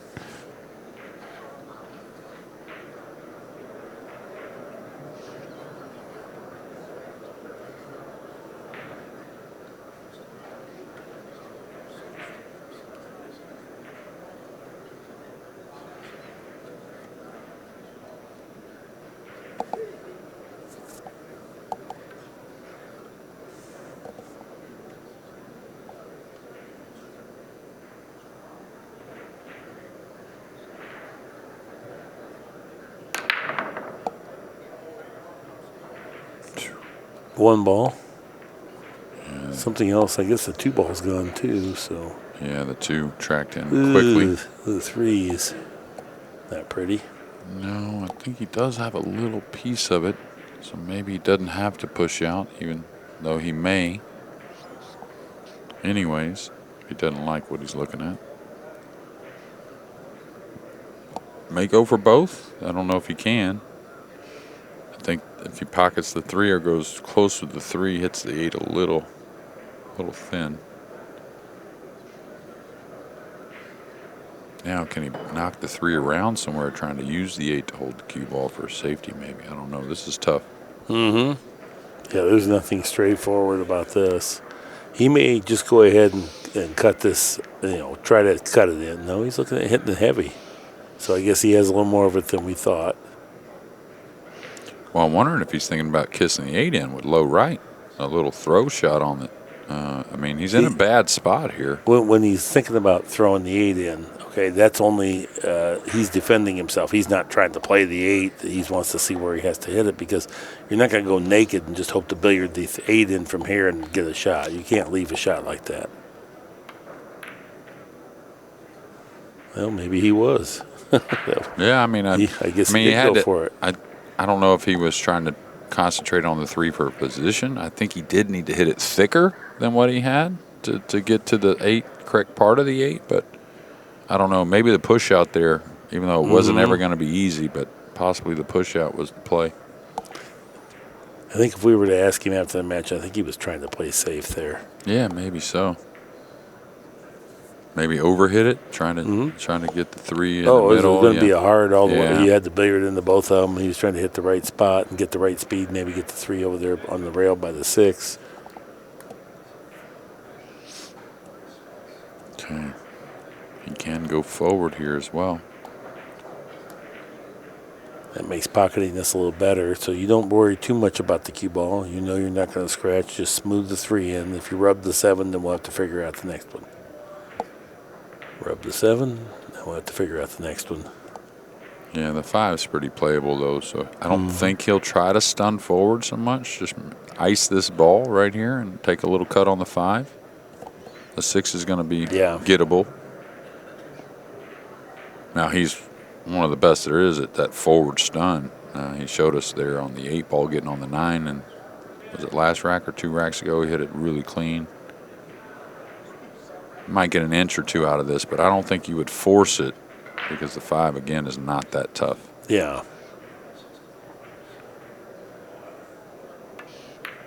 Oh, he had angle. So great shot. Yeah, that helped. Great shot. Pure. So he should set up to kind of stun draw 2 rails on top of the 7 when he shoots the 6. So kind of just stun on this angle, getting a little closer to it, like that.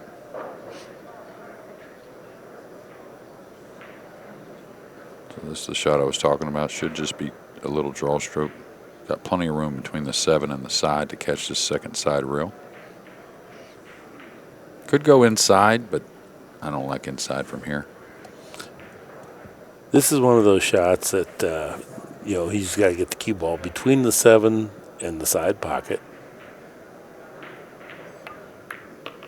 And he did a good job. Now, that hit right there, you can see how close it came to the 7. And once in a while, you'll trim the 7 and scratch into the side. You can't worry about it. If that happens, it happens. If you can hit it that well to get it into that area once in a while. Because if he overcuts it slightly into the pocket now, he does nick the 7. But even if you nick the 7, you don't have to scratch. And it's just sort of misfortunate. You can't do much more than that.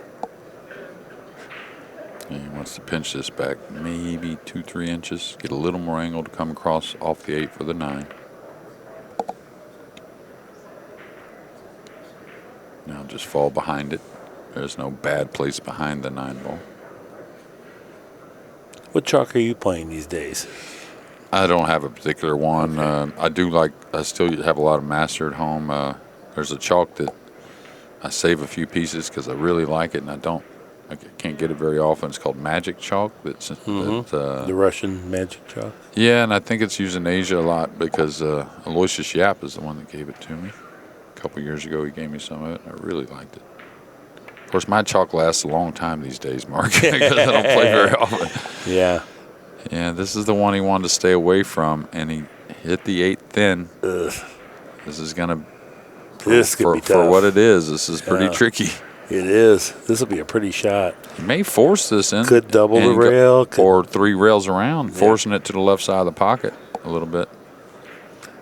You have to be careful if you're forcing it 3 rails around that you make sure you get the 9 ball down because you can't help and cheat it. He's going to looping double. it. Yeah, he's going to loop it with topspin. Hit the point.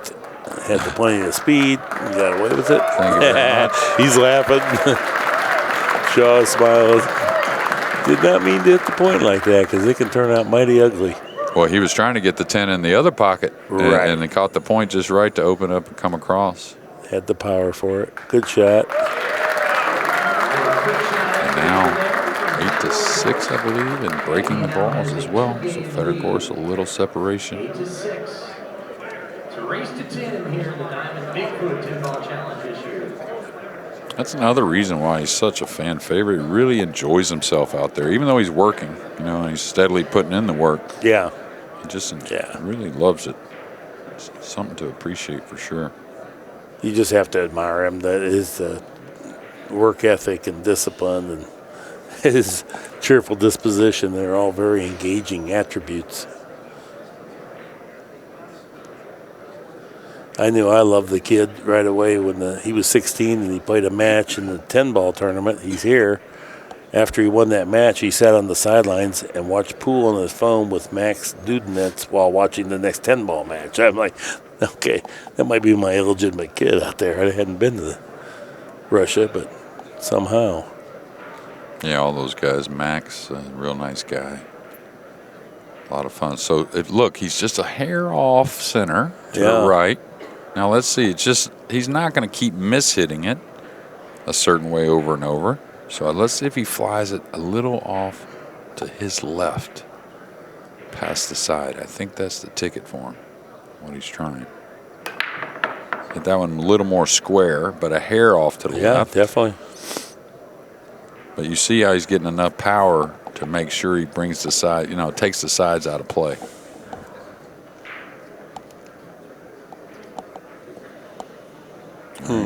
Big stretch here. Can you? No, I can't. I was thinking one off the 7, but I don't think so. It's so tough. Yeah, he's got to cut it a bit. Yeah, can't do that. I think you would just nick it and lay behind the 9 with no jump one cue. rail, But and then also leave the 1 behind the 7. just This way. Did he get it? Did he get it? Did. He Nice did. shot. Okay, good job. Yeah, the 7 cuts off the kick. He can kick to the rail he's nearest. Now, there's not a shot to play here. You just have to make sure you hit it, and then you have to. It's all speed. You know, you play percentages. Oh, I'm not going to hit it full, so I want to hit the speed to where I carry separation no matter which side I do hit. The biggest part of kicking safe, in my opinion, is speed, as far as opening up the percentages, you know. Great job there. Yeah, he'll take it. Touchy safety, that's for sure.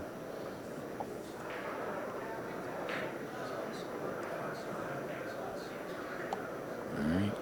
Looks like he's going off the left side of it. Trying to really have a deft touch from a long ways away. There you How go. gorgeous is that? Right back where they were. He should know how to kick at this one. Uh-oh. Side pocket blues. The reward, 2 consecutive. You know, he set this up. It was like in boxing, it'd be a combination. He had to play the same safety twice and subject Jayson to a little bit relying on fortune. Turned out great for him once. Didn't turn out great the second time.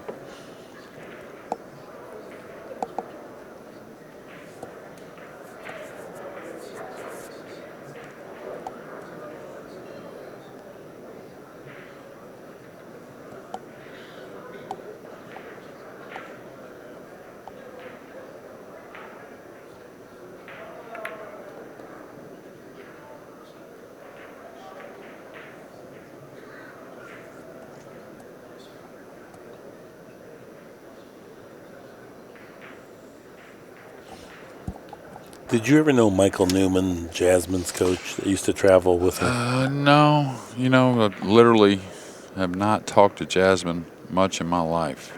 You know, a Okay. couple highs and how you doing, and just never. And when I was around the tournaments, of course, with that, she was busy, you know, and then when I was around them some more commentating, she kind of wasn't playing as much there for a little bit. Now she's back at it, which is great.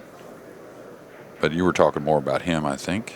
Yeah, when you were I'm just asking, saying so- it was interesting because you don't see many pool players travel with their coach, but he would set up a video camera and they would dissect every match afterwards, you know, and it was a really illuminating, would be a valuable asset. Just most players couldn't afford it, but You could He's a kill cool the guy. ball here. He's playing for the gap. He's going to come across and take the easier shot, as he should.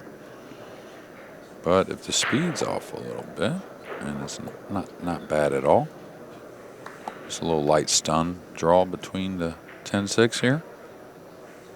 To get somewhat flat on the 6 to draw, maybe. well, I think, let's see, would he ever try to come down between the, you know, play it not all the way down, but between, you know, play the 7 over here towards us, so he's not playing it past the 9. He's got a full pocket. I mean, now. You see what I'm saying? Oh, Maybe absolutely, he's trying to now absolutely. come down that rail in this fashion. Yeah, he's going to stun instead. Okay, so he's got enough to come back. Yeah. If you ever get a chance to watch any of Jasmine's instructional little clips that she does, they're about 2 minutes long. Oh, very engaging. She got a great personality for it and gives out good insights. Well, I'm sure. I mean,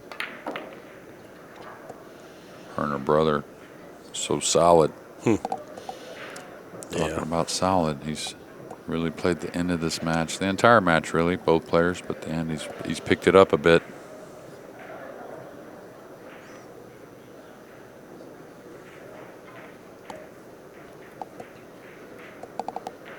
May stay away from the second rail with the high ball. May just kind of light stun down the center. Really has a lot of choices. I like that shot right there. That it's a shot under pressure. I'm not saying there's a ton of pressure there, you know, these guys, but that I really like Mosconi, for instance. You get to trying to move that ball with English and a slick table, I think you have problems, but that little light stun one rail can be very effective.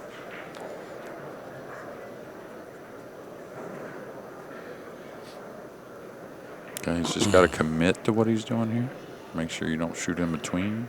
Looks like he's going 3 rails around. Yeah, he won't go real far, though. Just around to the center. The 9's very cuttable.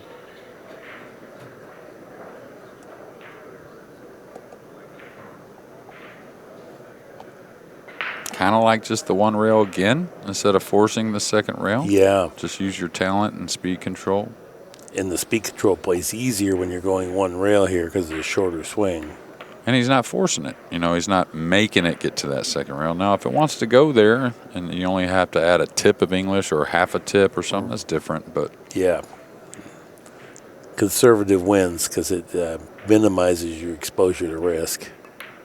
yeah, well, and also people always say, oh, you should want to come into the line. Well, when you're forcing it to come into the line a little bit, it doesn't make as much sense. You know, so Right.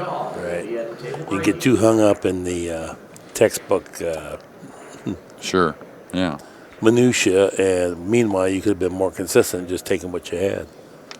All right, well, it's now or never for Shaw. He's been here plenty of times.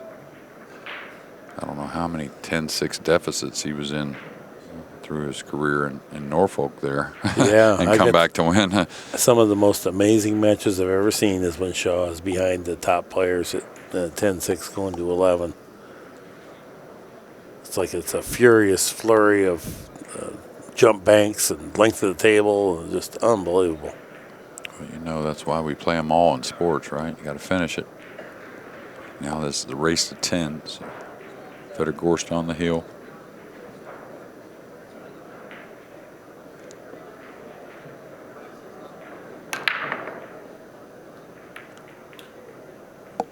Ball's in. Looks like he's going to have a shot at the one. Oh, yeah. Nice shot. Yeah, and Made Jayson, 2 balls. of course, is going to keep his focus. But what's amazing to me with these guys in the sports is their will to win. It's, you know, think about fans sometimes say, oh, why'd he get aggravated? Well, their will to win is just a bit stronger than the average person walking down the street. And you can always tell because the dedication and time they spend to try and get those wins. And so it's good to see he's getting a shot here. Keep it positive, and you never know. Mm-hmm. Picked up the pace a little bit now, though, going around the table.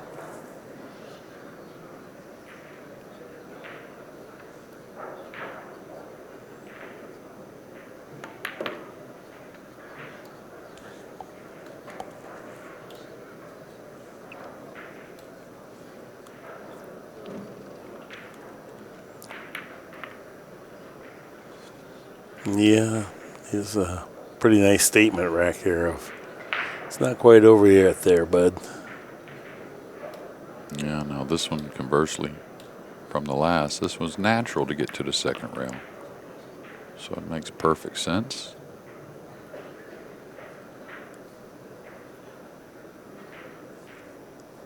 Looks like he's drawn this. Nice shot.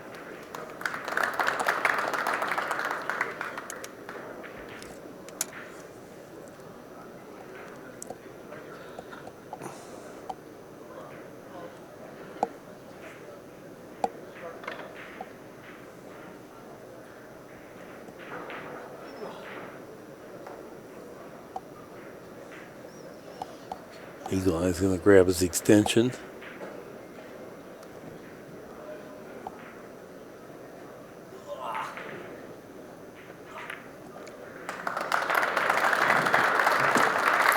Yeah, quick work there. Break and run out. Yeah, of course, this one's far from over, but I have another one coming up at 9:30 or close to 9:30. As close as possible. We'll see how this one continues on.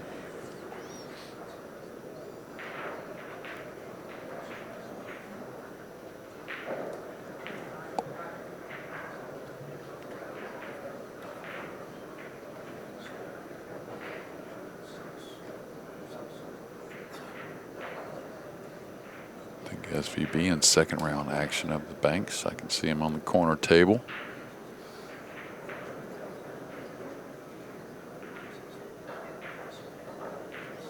Trying to see who he's playing. Which his demeanor doesn't change much anyway. It's all No, business, it does that. But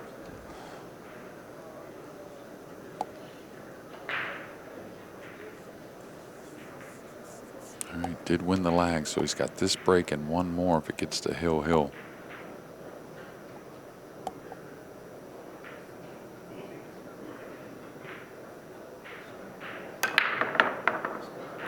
Pretty good break there. He's going to love it. He's going to love it. Straight shot on the 1, the 2 very open with a lot of choices, the 3-4 near, and then he works down to the other end of the table to finish this match. A little bit of an odd shot from the 4 to the 6, I would say, maybe, but probably comes back, plays the 6 in the side later in the rack by the 8, between the 7 8. So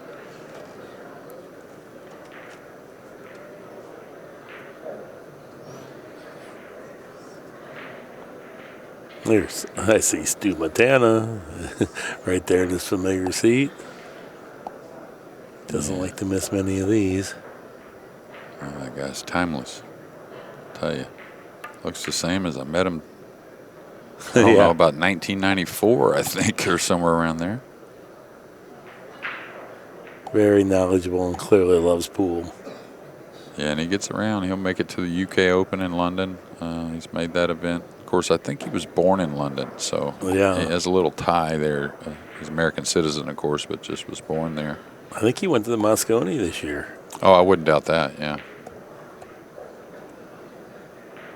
I actually missed out on quite a few people that were there, was really busy. Big shot here, kind of maybe the one you feel like if he gets this down and be in position to close.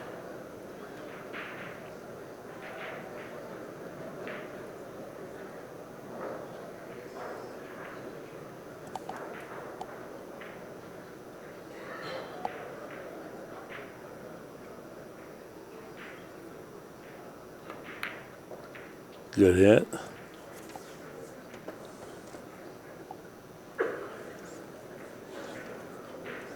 So right now he's figuring how he wants to get on that 6 ball. What's he going to do? That's where I'd like to be, to come back for the side, which I'm not a side guy so much. You know, I don't force it a lot, but it kind of looks like it makes sense a little bit here. Mm-hmm. If you can get to the side, then the margin of error is enormous for all the rest of the shots. So, but that will be the tricky spot. If you get short on that 6 ball, it's going to be a problem going into the 10 with the cue ball if you cut it in the side. And he can play from the center and still cut the 6 and work the cue ball a little bit. So now we'll see him like right where he's at right there with the cue ball. That's fine for the 6. That's very doable. Doesn't have to go into anything. He can just draw over to the rail and back over. If he lands a little heavier, maybe he doesn't go to the rail. We'll see. But the 5x10 lets you get behind balls a little more because there's more space. So like the 6 in the side's a little more of a play on this type of table, I think, than maybe a 9-footer. So it looks like he has to go to the side rail. I don't think he can come straight back. No, he'll just stun, though. I don't think he comes all the way across. Yeah, just there's good. And he knows he didn't try to get real close, but rather stay on angle where he doesn't have to move the cue ball much from this 6. Yeah, no threat of getting behind the 7. If you try to get close and say you hit just a little more down on the ball, you may end up right behind that 7. One more kill stroke kind of here? Yeah, and you have to hit this with commitment. This is effective draw if you want it to bite. You have to hook it just a little bit. It has to bend after impact, and that chews up a bunch of pace out of the cue ball. I don't think he can go to the side rail now easily. I was wrong. Now he fell just a little awkward. No problem, he's just got to make one shot, really. I think what will be his upper right corner, I believe. I don't think he's going to play the cutback.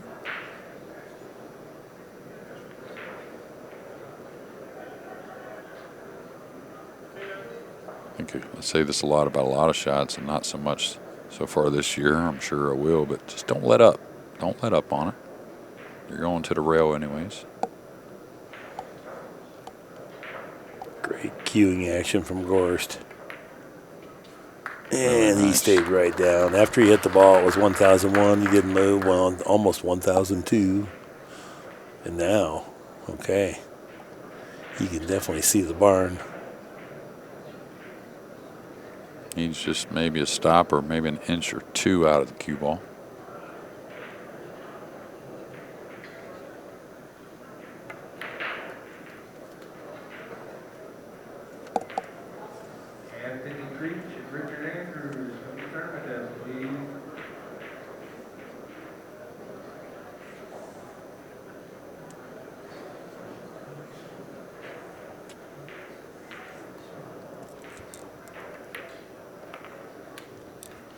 Oh, very classy way to conclude the match with a break and run out. His third one of the set. Of course, wins 10-7.